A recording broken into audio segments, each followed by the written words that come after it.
Hi guys, this is Dr. Alma. Sorry to bother you, but I wanted to take this opportunity to introduce myself. I'm your project coordinator, okay? Sorry I'm not gonna be able to be with you today, but I wanted to give you a couple of tips. So this is the moment in which we're gonna pay attention. Heads ups, warning. It's gonna be a long video, okay? But I promise it's gonna be for your own sake. So pay a lot of attention because believe me, this is totally worth it. All eyes and ears here. I promise it will be worth your time.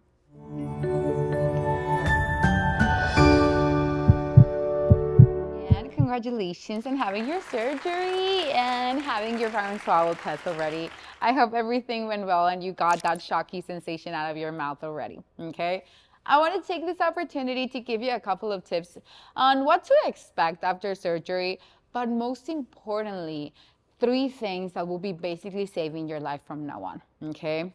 For the ones that do not know, I had my surgery on December 2023, okay? So I can totally relate on what you guys are going through because I've been literally on your shoes a couple of months ago, okay?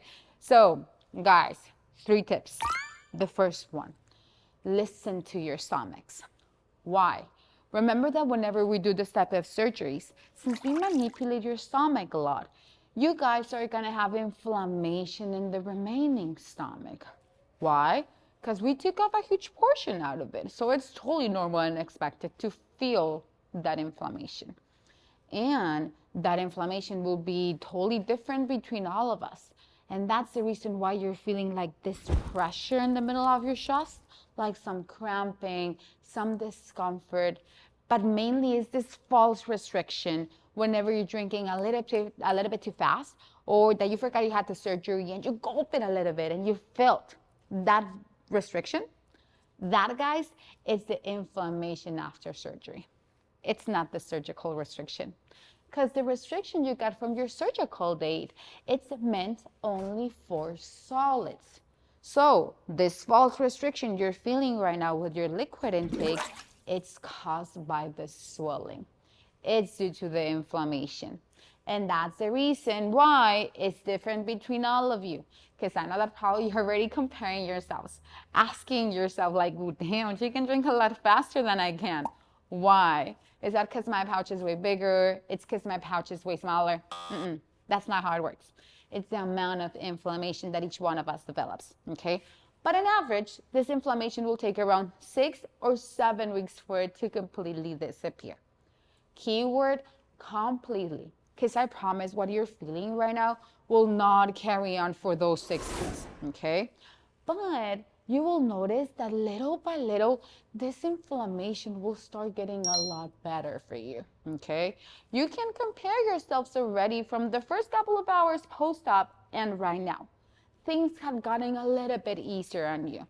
And that does not mean you guys are losing restriction or that you're stretching your pouch.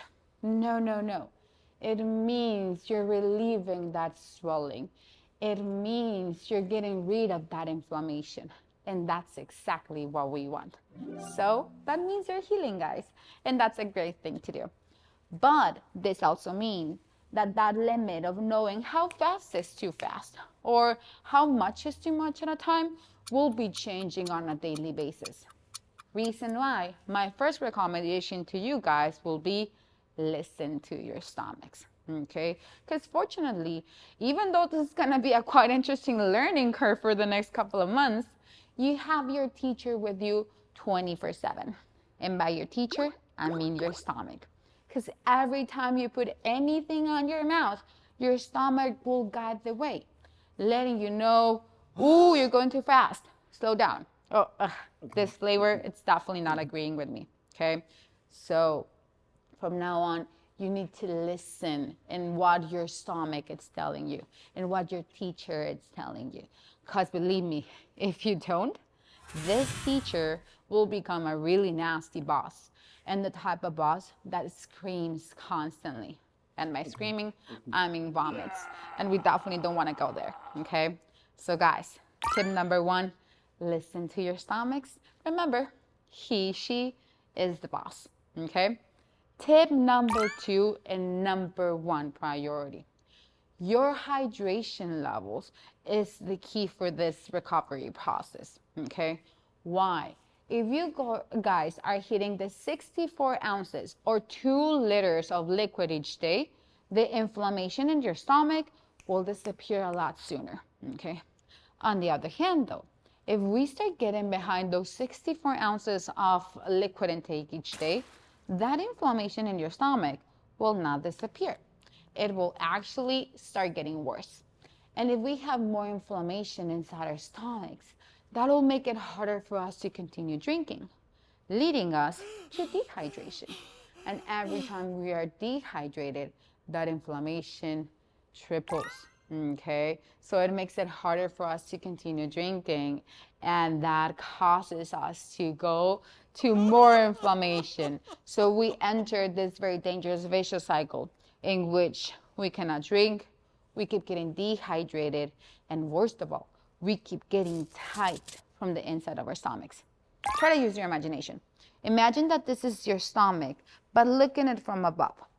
If we enter this very dangerous vicious cycle that we're talking about, your stomach can get into this point that it gets so swollen that nothing will be able to pass through it, and everything will keep coming back. And this, guys, can jeopardize not only the surgery, forget about that. This could put our lives at risk. And the only way to avoid this from happening will be by maintaining those 64 ounces or 2 liters of liquid a day, okay? And I know that 64, 2 liters sounds like a lot right now. Totally understand. Why? Because your surgery was only a couple of days ago, a couple of hours ago. So right now the inflammation, it's on its peak.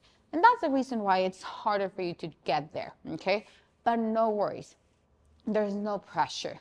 I don't expect you to be in the 64 right away today, okay? If you're able to get those numbers from the beginning, guys, the sooner the better. If you can pass those 64 ounces, even better, because liquids will not stretch your pouch. Heads ups, the only liquids that can stretch your pouch over time will be the carbonated liquids like the sodas, okay? But other than that, liquids are good to go, okay? But getting there right now, if you drink around 30 ounces on average each day, or if yesterday you drank only 20 ounces, no worries. Today, I need you to be at least on 25 ounces. Tomorrow on 30. 2 days from now, 35. 3 days from now, 40. And that's the approach we're gonna have. Baby steps, yes, but always moving forward. Because the key for this to go well will be small amounts, but super frequently. We need to be constant. Not gonna lie, this will become an all day long job, okay? Because the first thing you'll need to do whenever you wake up in the morning, work on that liquid intake. Last thing you need to do before going to bed, work on that liquid intake. And that consistency pays off, believe me, okay? But I know that probably you already noticed that some liquids, even though you're being really mindful in how fast you're drinking them or how much at a time, you still feel like this pressure in your chest, okay? Totally normal and expected. Why?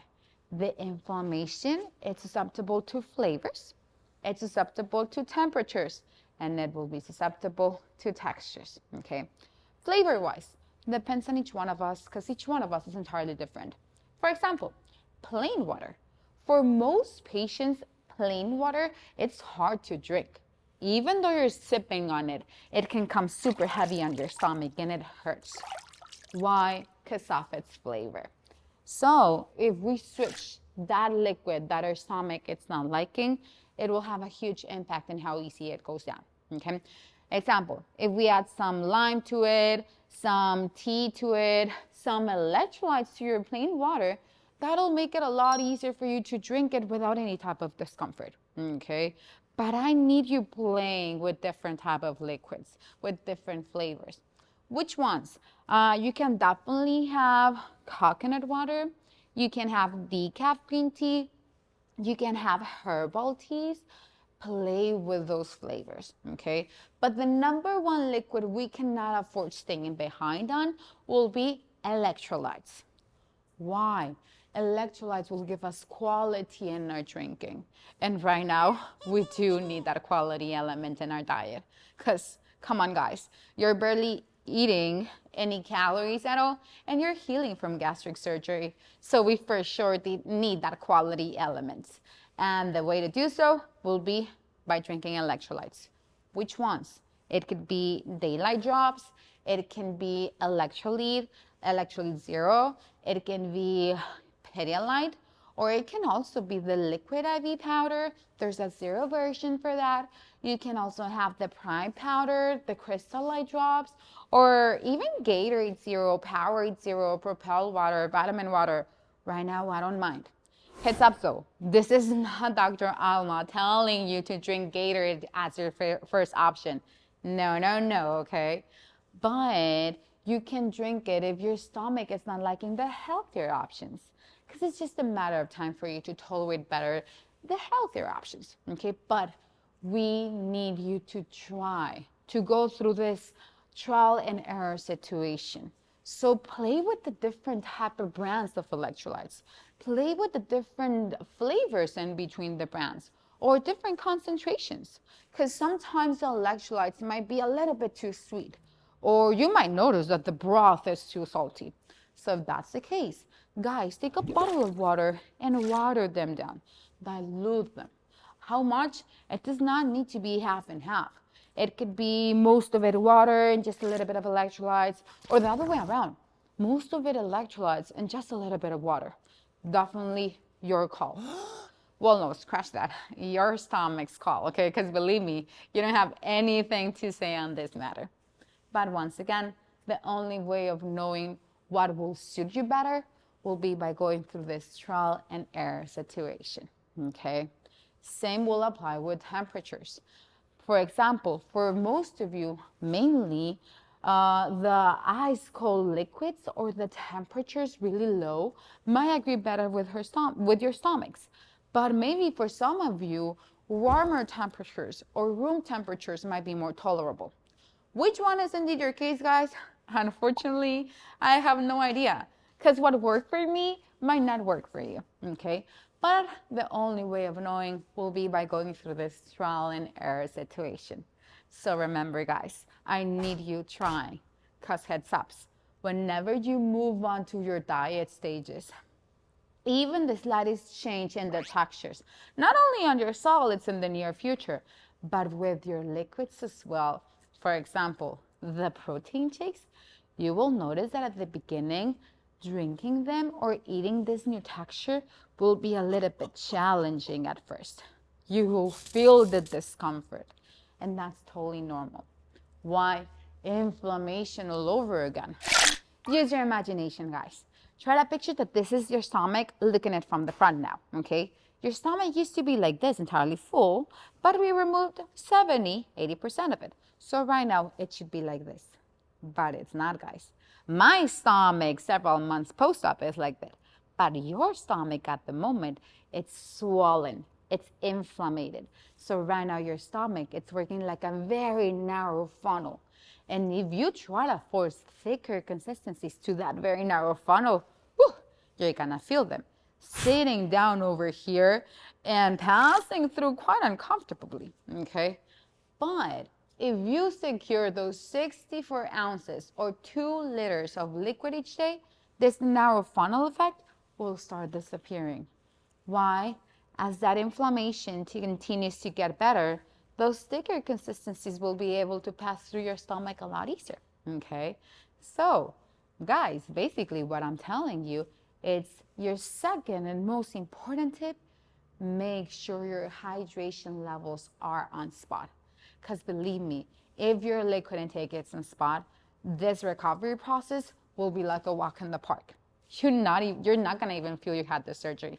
That's how much impact this has. But if your liquid intake gets behind, guys, this recovery process can go downhill like this. And we definitely don't want you to be there, okay? So tip number 2, and most important of all, hydration is the key for this recovery process, okay? Third and last one, because I know this has been going for a while. I apologize in advance. But the third tip will be the medication, okay? The most important medication you guys need to have will be omeprazole, the antacid, PPIs. Why?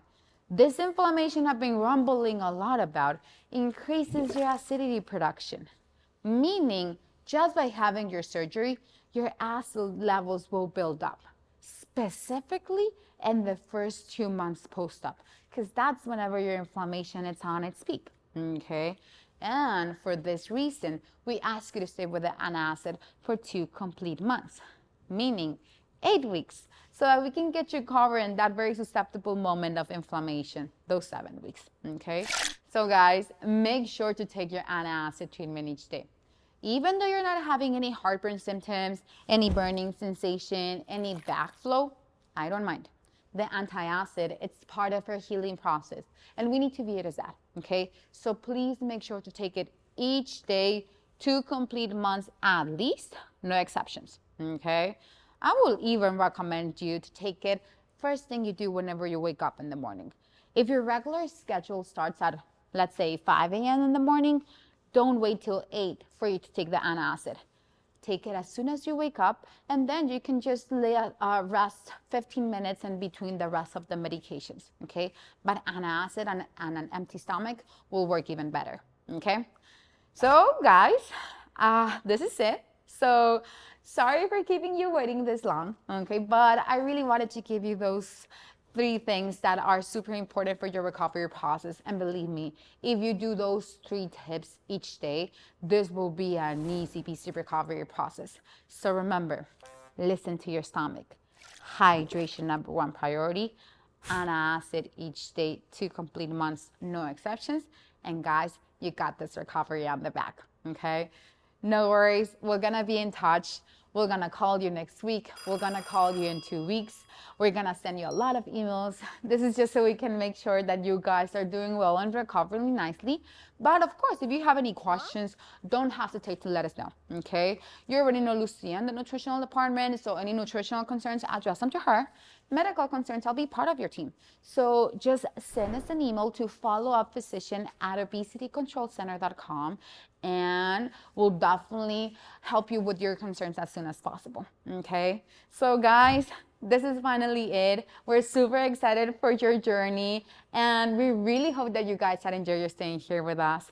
We really hope that you guys have a safe trip back home, and now you're officially discharged. So congratulations, okay? And thank you for giving me this time. And once again, believe me, if you do those 3 things, this will be a lot easier for you guys, okay? So once again, guys, congratulations, and thank you for your time.